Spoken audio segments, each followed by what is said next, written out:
David Schuster. I'm an attorney in Texas and putting these educational videos out for folks. One of the comments left a question about what happens if I accept a job with a higher salary right before I file bankruptcy, right? The answer is it depends. Just confine that to a Chapter 7 bankruptcy, which I call the best get out of debt plan, because if you can file a Chapter 7 bankruptcy and keep all of your assets, if they're exempt and the only thing you'll lose is the debt, then Chapter 7 is the best way out of debt. You can be done in 3 months and you can start fresh and get new credit immediately.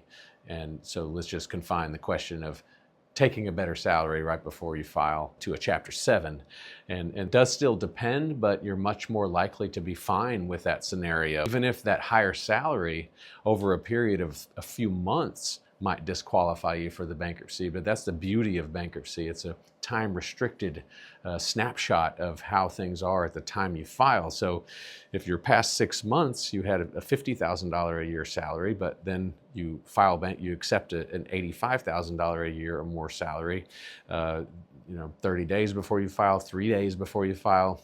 And so that new salary shows up on your bankruptcy schedules as income, but the old salary is still your historical income. So it's the historical income that controls the means test, whether or not you can do the Chapter 7. So no problem. The rule is the same for any clients, right? Let your attorney know about these changes. Let your attorney know if you're accepting a higher salary.